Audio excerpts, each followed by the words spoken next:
Hello तो मेरे प्यारे बच्चों, कैसे हैं आप लोग। आपका स्वागत है आपका अपने यूट्यूब चैनल लैब क्लास 1.2 में। इस वीडियो हमने देखने वाले कक्षा 10 के एनसीईआरटी बुक बायोलॉजी है उसके चैप्टर नंबर 4 जिसका नाम है उत्सर्जन। इसके जितने भी सेट क्वेश्चन है वो सारे क्वेश्चन को हम इस वीडियो में देखने वाले हैं।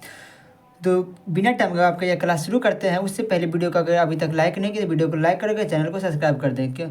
और जो बेल आइकन है उसे भी दबा लें जिससे कि नई वीडियो का नोटिफिकेशन आपके पास सबसे पहले पहुंचे। तो पहला जो क्वेश्चन है वो आपको क्या है, उत्सर्जन की परिभाषा दी। क्या है उत्सर्जन की परिभाषा दी, इसका जो आंसर हो जाएगा वो आपका क्या हो जाएगा। सजीवों में अपाचयी क्रियाओं के फलस्वरूप उत्पन्न अपशिष्ट पदार्थों का शरीर के विभिन्न अंगों द्वारा बाहर निकलने की प्रक्रिया उत्सर्जन कहलाती है। मनुष्य का सबसे महत्वपूर्ण उत्सर्जी अंग वृषण है। क्या है उत्सर्जन, क्या होता है तो हानिकारक जो पदार्थ होता है, हानिकारक जो पदार्थ हमारे शरीर में होता है जैसे पसीना हो गया, आपका मूत्र हो गया, मल हो गया, ये क्या होता है हमारे विभिन्न अंगों द्वारा वो कहते हैं बाहर निकलते हैं। वो क्या कहते हैं बाहर निकलते हैं। जब वो काम होते हैं तो वो अपशिष्ट पदार्थ जो गंदा पदार्थ है उसे कहते हैं हानिकारक पदार्थ, वो जब बाहर निकालते हैं उसे ही क्या होता है, उसे बोला जाता है उत्सर्जन। क्या बोला जाता है उत्सर्जन। आई होप कि क्वेश्चन आपको अच्छा समझ आ गया होगा। आपको बढ़ते हैं क्वेश्चन नंबर 2 की ओर। क्वेश्चन नंबर 2 आपको देखो क्या है, उत्सर्जी पदार्थ से आप क्या समझते हैं। उत्सर्जी पदार्थ आप क्या समझते हैं तो देखिए इसका जो आंसर हो जाएगा वो आपका क्या हो जाएगा। सजीवों में अपाचयी क्रियाओं के फलस्वरूप पचे हुए भोज्य पदार्थ अवशोषित कर लिया जाता है। इस प्रक्रिया के फलस्वरूप कुछ ऐसे पदार्थ का निर्माण होता है जो शरीर के लिए अनावश्यक एवं विषाक्त होते हैं, जिन्हें बाहर निकालना आवश्यक है। ऐसे पदार्थ को उत्सर्जी पदार्थ कहते हैं। CO2, पसीना, मूत्रमल, ये सब उत्सर्जी पदार्थ हैं। अब क्या है उत्सर्जी पदार्थ कौन सा है, जो हमारे शरीर में जो भोजन वगैरह करते हैं, जो भोजन करते हैं, भोजन क्या होता है उससे जब खाना पच जाता है तो उससे जो उससे क्या होता है जो अवशोषित पदार्थ है, जो पदार्थ हमारे शरीर के जो प्रोटीन हो गया, वसा हो गया, ठीक है, तो ये सब क्या करता है अवशोषित कर लेता है, हमारे शरीर क्या करता है अवशोषित कर लेता है। लेकिन उसी में से जो कुछ अवशिष्ट पदार्थ बच जाता है आपका, जो हानिकारक पदार्थ बच जाता है, मल मूत्र वगैरह, ठीक है, तो वो क्या होता है वो बाहर निकलता है। वो क्या होता है उससे जो होकर बाहर निकलता है। और जैसे CO2 हो गया, पसीना हो गया, मूत्र मल, ये कब हो गया कि ठीक है, जैसे हम सांस लेते हैं तो ऑक्सीजन हमारे शरीर के लिए फायदेमंद है, शरीर में सांस लेते हैं, लेकिन कार्बन डाइऑक्साइड बाहर निकालते हैं। पसीना हमारे शरीर में हानिकारक है, पसीना निकाल देते हैं। मूत्र मल ये सभी क्या उत्सर्जी पदार्थ हैं। अब हम बढ़ते हैं क्वेश्चन नंबर 3 को। क्वेश्चन देखिए 3 क्या, क्वेश्चन नंबर 3 है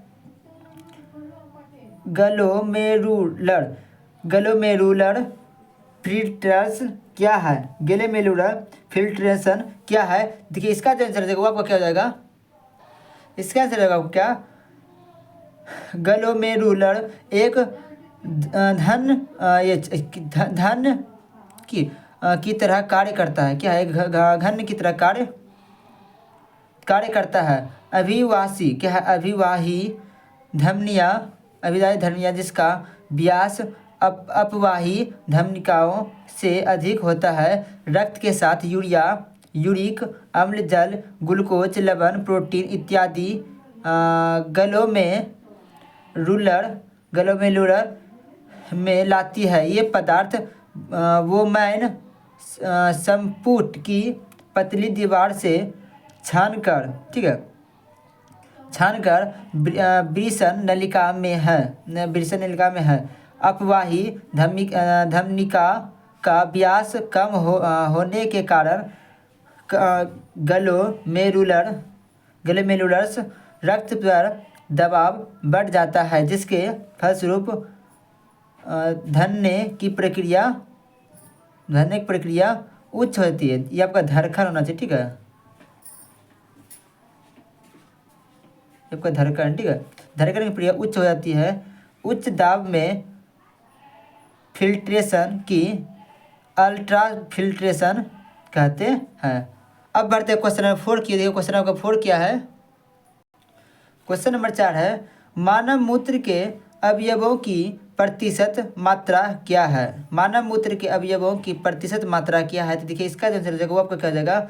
मानव मूत्र में क्या है, मानव मूत्र में साधारणतः जल, यूरिया तथा सोडियम क्लोराइड विद्यमान रहते हैं। मनुष्य के 24 घंटे के 80 से 122 ग्राम प्रोटीन आहार में जल 96% एवं ठोस 4%, जिसमें यूरिया 2% तथा अन्य पदार्थ 2% होता है। यूरिया के सामान्य मात्रा 100 मिलीलीटर रक्त में 30 मिलीग्राम माना जाता है। प्रतिदिन करीबन 1.5 से 2 ग्राम यूरिक अम्ल मूत्र के साथ उत्सर्जित होता है। मूत्र का पीला रंग इसमें उपस्थित यूरिक्रोम रंजक के कारण होता है। क्या है, मानव मूत्र में अवयवों की प्रतिशत क्या है। जो मानव मूत्र होता है उसमें कौन कौन सा अवयव किस किस पदार्थ का जो मात्रा रहता है वो कितने कितने प्रतिशत होते हैं, उसी के बारे में पूछा गया था। सभी का हम बता दिए हैं। देखिए आपको क्या आता है, 6% क्या होता है, वो जल होता है। 6% क्या होता है, जल होता है। 6% देखिए जल होता है। और ठोस पदार्थ जो होता है वो होता है कितना, 4%। और 2% क्या होता है, यूरिया। 2% क्या होता है, आपका होता है यूरिया। इसी में 2% होता है यूरिया और 2% होता है, ठीक है। अन्य पदार्थ 2% वो होता है।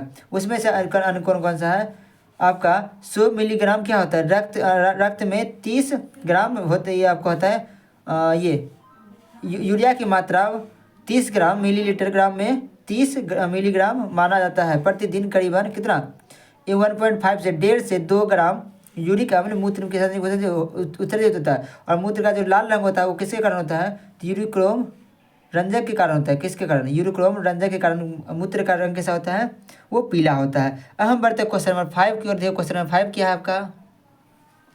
क्वेश्चन नंबर 5 आपका दिया हुआ है, पौधे अपना उत्सर्जित पदार्थ किस रूप में निष्कासित करते हैं। जिस प्रकार हम लोग मूत्र के द्वारा, मल के द्वारा उससे बाहर निकालते हैं, तो पौधे भी उत्सर्जित पदार्थ किस रूप में निष्कासित अर्थात बाहर निकालते हैं। तो देखिए इसका आंसर क्या होगा, पौधों में उत्सर्जन के लिए विशिष्ट अंग नहीं होते हैं। इसमें उत्सर्जन के लिए कई तरीके अपनाए जाते हैं। श्वसन क्रिया में CO2 गैस एवं प्रकाश संश्लेषण क्रिया में ऑक्सीजन गैस विसरण क्रिया द्वारा पत्तियों से निष्कासित होते हैं। बहुत से पौधे कार्बनिक अपशिष्टों या उत्सर्जी पदार्थों को उत्पन्न करते हैं जो उनकी मृत कोशिकाओं में संचित रहते हैं।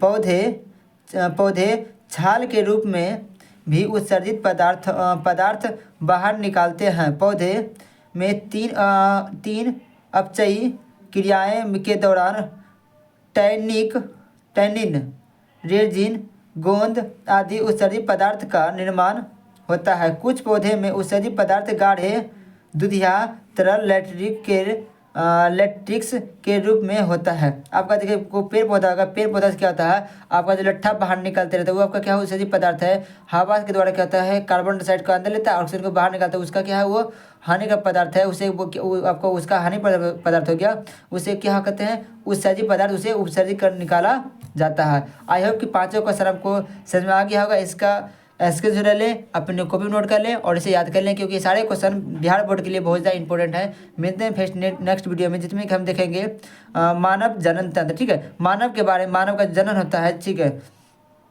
जन्म से लेकर के मृत्यु तक के लिए जनन के बारे में पढ़ेंगे। तब तक के लिए जय हिंद।